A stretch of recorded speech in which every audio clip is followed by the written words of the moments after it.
अब हम करेंगे फिजिक्स। फिजिक्स का चैप्टर 1 शुरू करेंगे।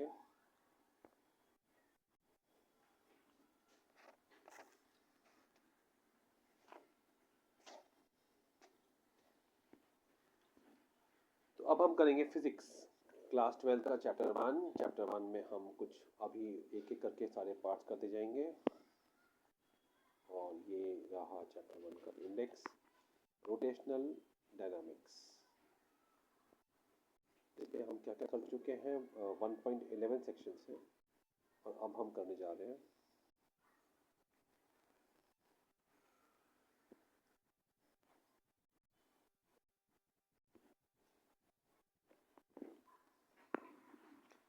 अब हम करेंगे moment of inertia 1.5। Moment of inertia mass की जगह पे आता है। तो जैसे ही हम कहते हैं डिस्प्लेसमेंट, वेलोसिटी, एक्सेलरेशन, वैसे ही हम कहते हैं angular displacement, angular velocity, angular acceleration. तो टॉर्क जो है वो फोर्स के लिए है, बताया था आपको। वो एक्सप्रेशंस जो है लीनियर मोमेंटम का, फोर्स का और काइनेटिक एनर्जी का, वो सब भी सिमिलर है सारे। अब इस सेक्शन में हम करेंगे मोमेंट ऑफ इनर्शिया क्या होता है। तो बात कर रहे हैं कि अगर हमने एक दरवाजे को खोला जिसमें कि हिंजेस लगे हुए हैं, जो कि फोल्ड होता है, तो एक एंगुलर डिस्प्लेसमेंट मिलता है उसको, राइट। तो उसके लिए एक यहाँ पे फोटो बनाई है कि ये समझो कि ये जो शेप बनाया हुआ है ये दरवाज़ा है। तो इसमें मास 1 m1 m2 ms ऐसे अलग अलग मासेस हैं, मतलब दरवाजे के अलग अलग पार्ट्स हैं। और हर एक का रोटेशनल मूवमेंट, m1 का r1 है, m2 का r2, m3 का r3, ये सबको मिलाकर जब हम गिनेंगे उसका काइनेटिक एनर्जी, तो पहले पार्टिकल का जो काइनेटिक एनर्जी है वो हाफ m1 v1 स्क्वायर होगा, सेकेंड का हाफ m2 r2, तो ये जो v है ये r ओमेगा है, तो ये m1 r1 square omega square हो जाएगा। फिर ये यहाँ पे जैसा कि आप देख रहे हैं कि यहाँ पे पहले वाले का m1 r2, ये सबको मिला के टोटल जो बनेगा, तो ये टोटल को हम कहेंगे रोटेशनल काइनेटिक एनर्जी। तो इसके लिए उन्होंने क्या टर्म बनाया हुआ है कि m1 r1 m2 r2 इन सबको कॉमन ले लिया है और ओमेगा स्क्वायर को अलग कर दिया है। और ये m1 m1 को जब वो इंटीग्रेट करेंगे तो उसके लिए एक टर्म बनाया हुआ है कैपिटल I, जिसे हम कहते हैं मोमेंट ऑफ इनर्शिया। तो I is equal to m1 r1 square plus m2 r2 square so on till m1 rn square तक, ऐसा आपको लिखना है इक्वेशन में। और इन्होंने यहाँ पे डेफिनेशन दे दिया है कि mv square I omega square, मतलब रोटेशनल मोशन में I ओमेगा स्क्वायर रहेगा, जो सादा हमारा ट्रांजिशनल होता है उसमें mv स्क्वायर है। तो इन्होंने इसका डेफिनेशन भी दिया है कि I is defined as rotational inertia या मोमेंट ऑफ इनर्शिया। दो नाम दिया है, रोटेशनल इनर्शिया या मोमेंट ऑफ इनर्शिया। और ये क्या होता है, इट डिपेंड्स ऑन वो इंडिविजुअल मासेस पे डिपेंड होता है, साथ में डायरेक्शन डिस्ट्रीब्यूशन में भी डिपेंड होता है कि वो एक्सिस से कितना दूर डिस्ट्रीब्यूशन है, उसका डायरेक्शन क्या है। ओके, तो ये सारे चीज़ों का कॉम्बिनेशन होगा, बस यही बोरिंग सी चीज़ दी हुई है, जिसको यहाँ पे उन्होंने I is equal to integration of r square dm लिखा हुआ है और कुछ नहीं। तो आपको यहाँ पे सिर्फ डेरिवेशन ही काम की चीज़ है, जिसमें आपको ये एक ही स्टेप लिखना है, ऐड कर देना है। अब ये बोल रहे हैं यूनिफॉर्म डिस्क की बात कर रहे हैं। यूनिफॉर्म डिस्क में क्या होगा, uniform disc is like a hollow. अब इसमें देखिए इन्होंने सिंपल सा फॉर्मूला यूज़ किया हुआ है, ये पहले बहुत बता रहे हैं डेंसिटी, डेंसिटी को इन्होंने किया हुआ है मास अपॉन एरिया, उसको लिख दिया mass upon pi r square, ठीक है। अब इन्होंने एक रिंग की बात करी है, रिंग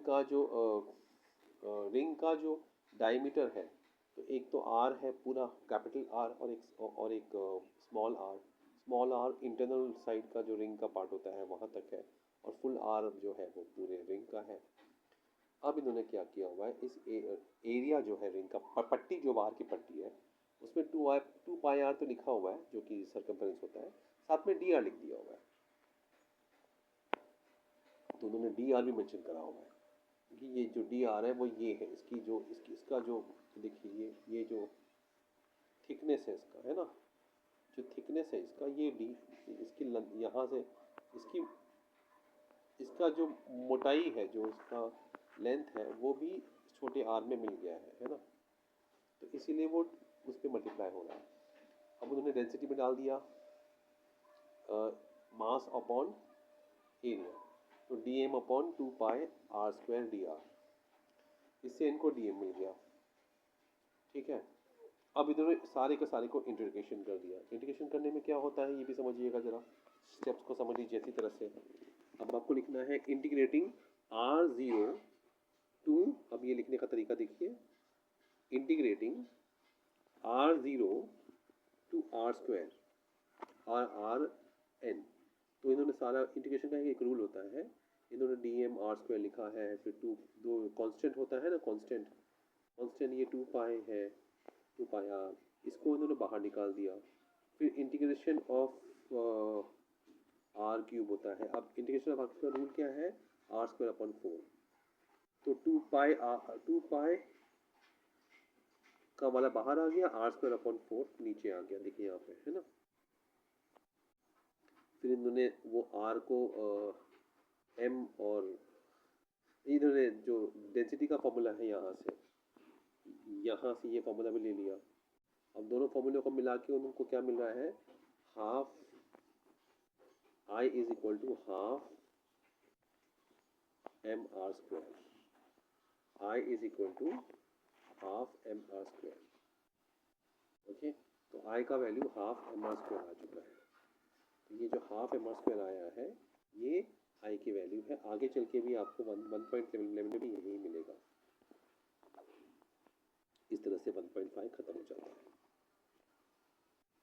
अब 1.6 करते हैं।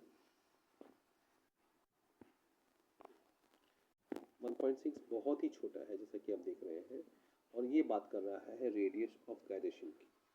ओके, अब ये बोल रहे हैं कि जहाँ पे कि ज्योमेट्रिकल शेप्स है वहाँ पे तो थ्योरेटिकली हम मोमेंट ऑफ इनर्शिया को निकाल सकते हैं, लेकिन एक्सपेरिमेंटली भी निकाल सकते हैं। ओके, सो अब इन्होंने एक फॉर्मूला दिया है I is equal to m k square, जहाँ पे m मास है, ओके, और k डिस्टेंस है। k क्या है, रेडियस ऑफ गायरेशन। k को क्या कहेंगे, radius of gyration about that given axis. तो ये k का डेफिनेशन है रेडियस ऑफ गायरेशन। जितना बड़ा वैल्यू होगा k का, okay, larger the value of k, further is the mass from the axis, उतना दूर मास है एक्सिस से। अब इन्होंने बोला है यूनिफॉर्म रिंग और यूनिफॉर्म डिस्क है, और दोनों का मास m और r रेडियस r दिया हुआ है। अब उन्होंने इक्वेट करने की कोशिश की हुई है कि एक रिंग है और एक यूनिफॉर्म डिस्क है, तो पहले वाले में I m r स्क्वायर आएगा, m k स्क्वायर आएगा, क्योंकि k स्क्वायर r के बराबर है। दूसरे वाले में m r स्क्वायर आएगा, m k d आएगा, k d r का √2 का डेफिनेशन है। मतलब जो सेकेंड केस में जो k है वो वैल्यू ज़्यादा है, इसीलिए k d जो है डिस्क का वो रिंग से ज़्यादा होगा। ओके, k किससे डिसाइड होता है, डिस्ट्रीब्यूशन ऑफ मास से। ये सेंटेंस पढ़िएगा, k डिस्ट्रीब्यूशन ऑफ मास से डिसाइड होता है।